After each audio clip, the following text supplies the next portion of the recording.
Come on up. Come on.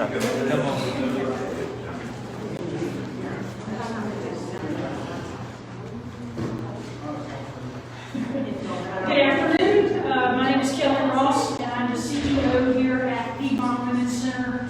And it's an absolute honor to be able to host this event today. Piedmont Women's Center has been serving the upstate of South Carolina since 1991, and we've been providing alternatives for abortion that whole time.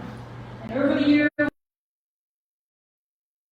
services that we offer to now, we are a full-service, free women's healthcare organization providing free pap smears, STD testing and treatment, and we just look forward to seeing what God's going to do next year. Thank you all for coming, and it's my honor to turn this over to Lisa Van Ryn.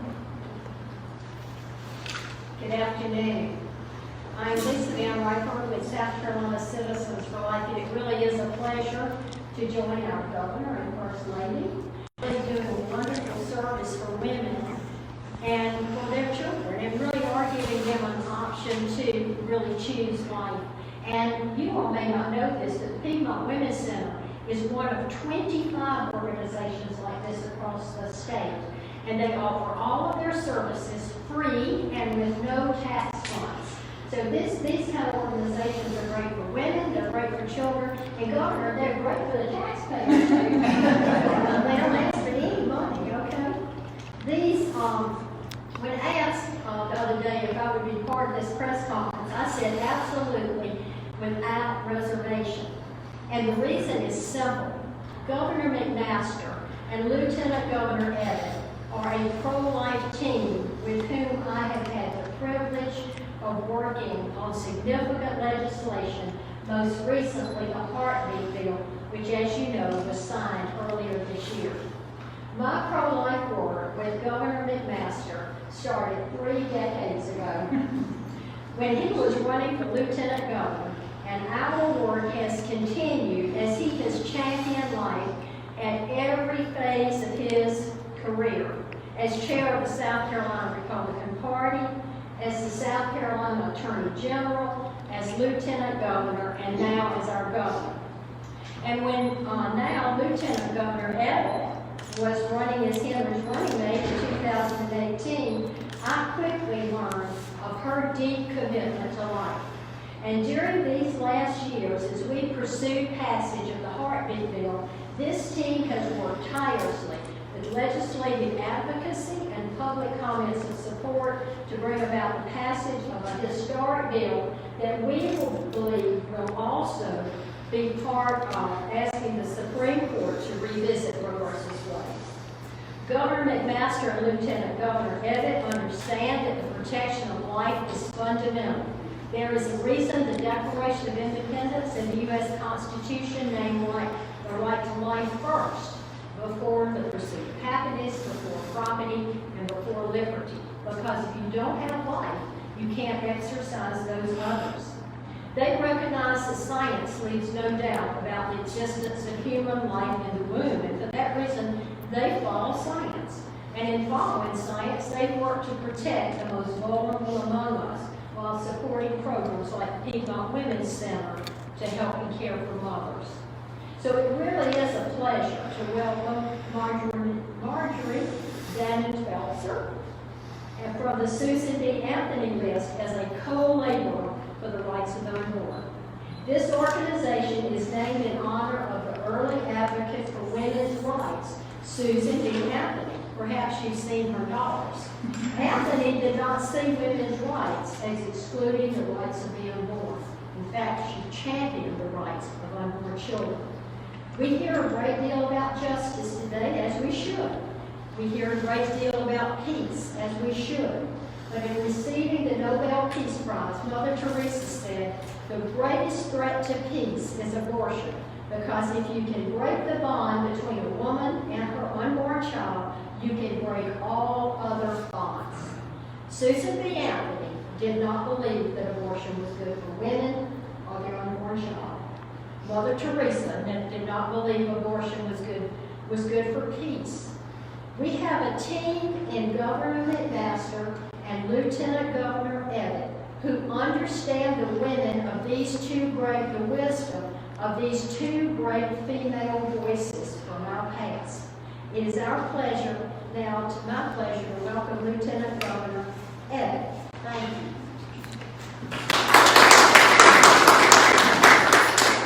Well, good afternoon, everybody. Lisa, thank you for those kind remarks, and Kelly for having us here. Thank you all for coming. 22 was an amazing year. We got a lot of great things done in Columbia, but probably the most important thing we got done was S1, which was the heartbeat bill. Because no matter what we do, as Lisa so eloquently put it, it doesn't matter if we don't have life. So I want to thank you all for being here today. I want to thank Marjorie, Dannenfelser for coming here today. It's always such an honor to have an endorsement, but to have an endorsement by a woman who has done so much, an author, a mom, a wife, somebody who's fighting and championing for the unborn, makes this very special. So with that, I'd like to bring up to the mic Marjorie Dannenfelser. Y'all did a great job with Dana Felser, thank you. It is a supreme pleasure and honor to come from DC, where Susan B. Anthony is based, to make our first endorsement of the political season of this election cycle, and that is to endorse this team, Governor Henry McMaster and his strong, fearless Lieutenant Governor Pamela Abbott. So for the why, I'd like to explain to you why, but then also why right now. The why is because of the substance of these two people, that they would be our first endorsement.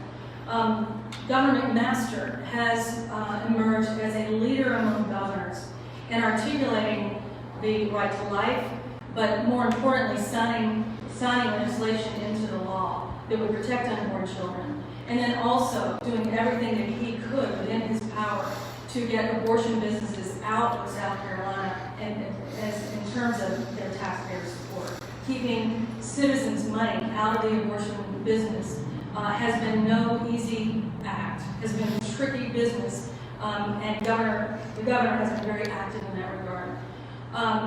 And again, to the why, being a leader among governors and working on that legislation. Also, an incredibly important moment in the history of our country, where the most important human rights battle of our time is being joined, we believe, at the Supreme Court. This could be a culminating moment in the battle over life, beginning with Roe v. Wade. He has taken the lead among governors in writing an amicus brief, arguing articulately and profoundly and convincingly that this issue belongs in the hands of governors, not in the hands of courts that keep consensus from coming to bear, from keeping the will of the people out of the law that has been the effect of Roe v. Wade.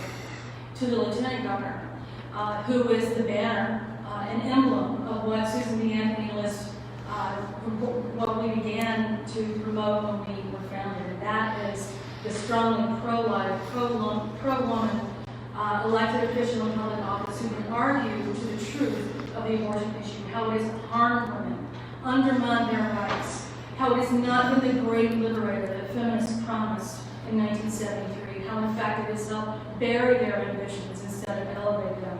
She's argued beautifully in hearings for the heartbeat bill about humanity of the unborn child, that science is also convincing, in addition to moral issues about how violent that life is. The issues of and the reality of development over time at each stage of the unborn child's life, from beginning until birth. That argument, we believe, will be at the heart of why, leading to the why now. The why right now is, as I say, perhaps in the middle of the most important moment in the pro-life movement since Roe v. Wade, and that is with the Dobbs decision, where the Supreme Court has decided to argue or to answer only one question, and that is any pre-viability abortion limit constitutional? Any pre-viability abortion limit constitutional? If that, we strongly believe, as Susan B. Anthony List, this could be a moment where the vice grip of the Supreme Court relents, that state governors begin to fight that fight, and help bring consensus into the law. If that's the case, nothing is more important than governors from here on out. And so to begin this election cycle with this endorsement was of highest priority, and why I'm here today, and I'm very, very excited to announce that endorsement, especially at a beautiful place, which is also in the front lines and will be so important in the next decade and on. So thank you very much, and I look forward to any questions you may have.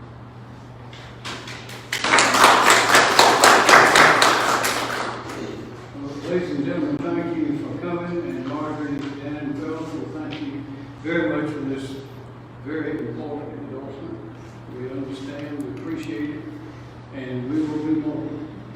Just a few things before we answer questions. I want to thank Peggy for joining me today. We just got back from Chicago at a meeting I did, and I'm happy to be back on South Carolina soil, I promise you.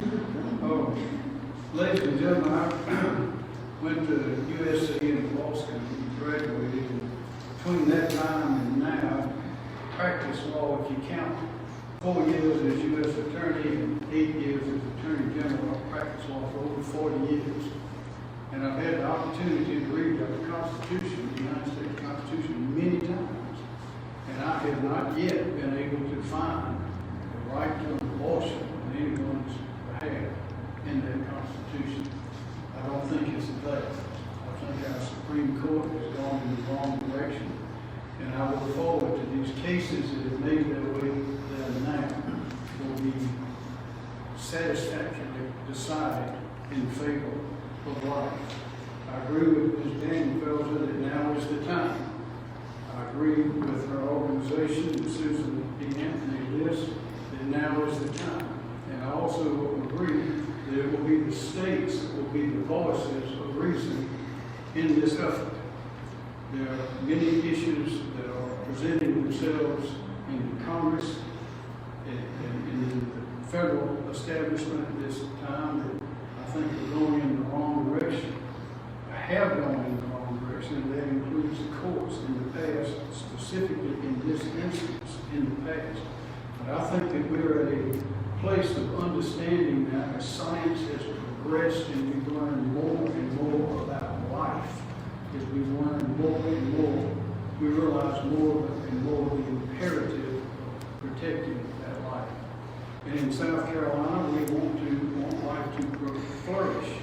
The old, the young, the rich, the poor, the in-between, the upstate, the low state, those that speak the language, those that don't, those that are highly educated, those that are in sophisticated professions, those that are working in any way. We have great people in South Carolina, great people. It's almost like a family.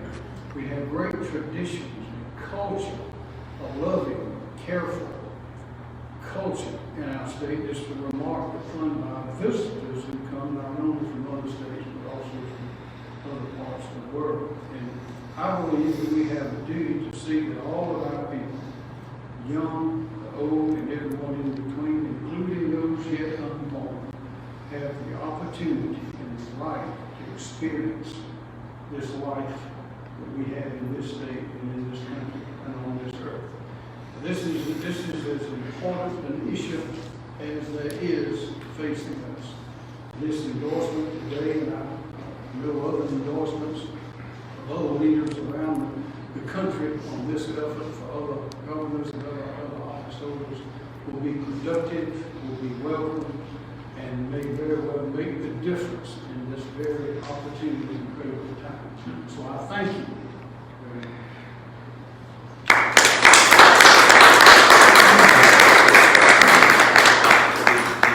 For questions, does anybody need to grab your mic and head out? Are we good to get going? All right. Any questions? We're doing on topic or off topic? On topic for now.